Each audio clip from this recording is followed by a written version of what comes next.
Ben Cannon-Doak is on the right side. He and Adley, similar tactical ideas. Here is Krupi with an early shot at goal, and it's pushed away and then held on to at the second time of asking by Valdemarsen, who is also slightly rusty coming into the team. Well, straight away you can see from Bournemouth the way that Adley's able to get hold of that ball, go round the outside of Vandenberg. It's a good shot, and you have to say that Valdemarsen down to his left-hand side copes really well. I said before about how they sold 3 of the regular back 4, all to huge clubs, all for huge money. They shelled out 34 million. This is modern times, isn't it, when Bournemouth are doing that, but they've got some defending to do. Carvalho collects the loose ball, and he drifts into the penalty area, and he drags his shot just wide. He made himself the space so skillfully, but he couldn't find the finish. Well, he'll be disappointed with that. It's a poor ball from Adley in the end. You can see the way that he's able to just manipulate that ball, go round it. Centre-half far too easily as far as I'm concerned. Diakate and also Hill. And all he's got to do is really hit the target, because if you have a look at the goalkeeper, Petrovic, he's there, he's static. Christie tries to wrap his boot around it. Comes out as far as Soler, who didn't fancy the shot first time. Now he might, and he hits it, and it ricochets off the post, and it's still there, and it's Cannon-Doak over the bar. Flag was up. I'm suggesting it might have been against the winger before the final shot. It definitely would have counted if Soler's effort had found its way into the back of the net. Well, there you saw the crowd and having a little chat to Soler as if to say, go and hit it. It takes a wicked deflection, doesn't it? I just wonder whether it was actually Christie who was in an offside position to start off with.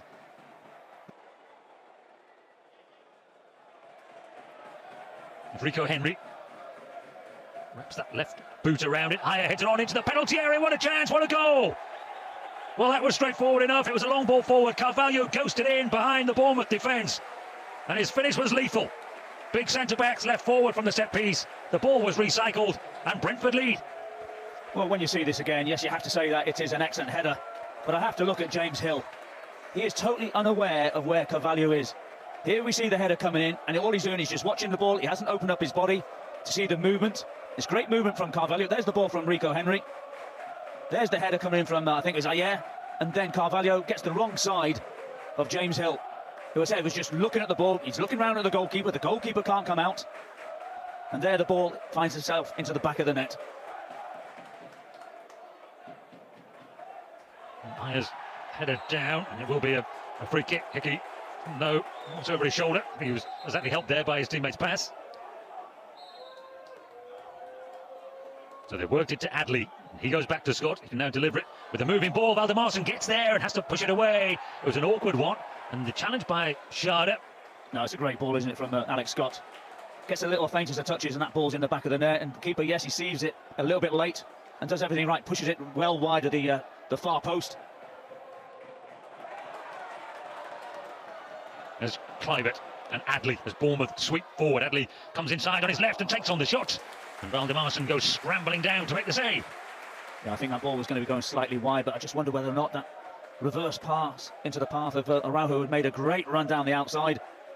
Again, he has the attempt, but Valdemarsen comes out to his near post. Not quite sure whether it was going to slip inside or not. I think it was just going wide, but even so. Free kick, foul by Frank Onyeka.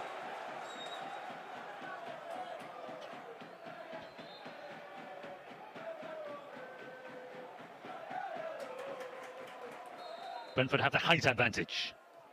Christie delivers at pace, and it's headed just over the top. It was James Hill who was forward, and it was an opportunity. Well, I think this is a great opportunity for James Hill.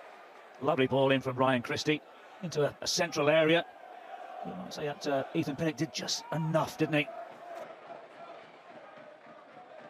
Christie is wide. It was blocked by Ouattara.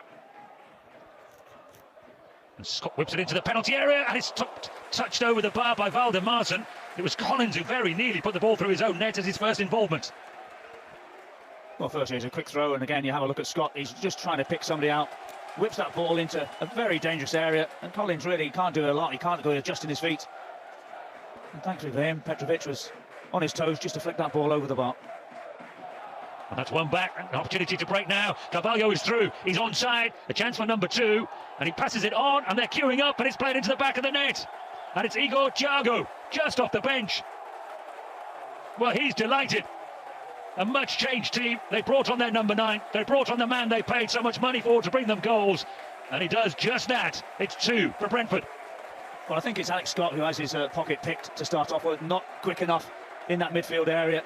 But then I thought that the ball that went to Carvalho was a little bit under-hit. But certainly there you see Alex Scott dispossessed by Onyeka. And then that ball that goes into Carvalho, I just thought it was a little bit too slow. Inadvertently it comes out, Onyeka, poor touch.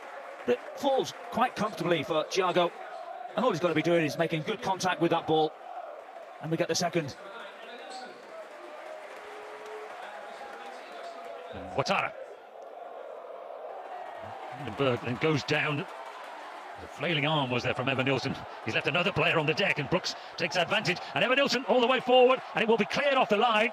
And they're arguing that there should be a flag. There wasn't a flag. It would have counted if it crossed the line. I think when you look at this again, Aguirre was playing him onside, over on the far post.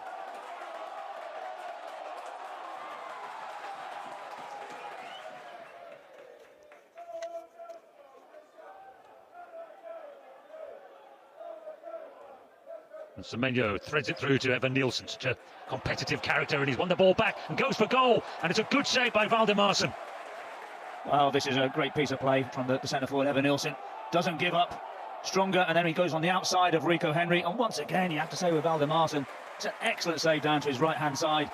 But once again, you'd say that Bournemouth really should be back in this game, but Valdemarsson's come to their escape 2 or 3 times so far in the second half. Thiago battling hard. It's the combative Araujo involved again now then, and he gets a yellow and then a red. Well, David Phillips, who predicted that Araujo was walking a fine line. He is niggled at his opposition, he's annoyed the referee, and he's been sent off. Yeah, and I'm not overly surprised with that. There's been a few contestants inside of the 18-yard box, couple of choice challenges, and that one doesn't look particularly good either. It would have been a straight red or not, but it certainly warrants a second yellow card. You see Araujo just coming in here. You can see stands. For me, that's not a second yellow, that's a straight red.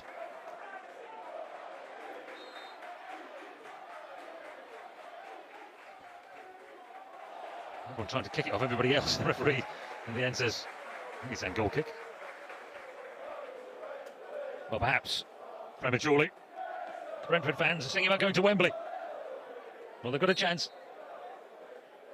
They are heading through to the next round.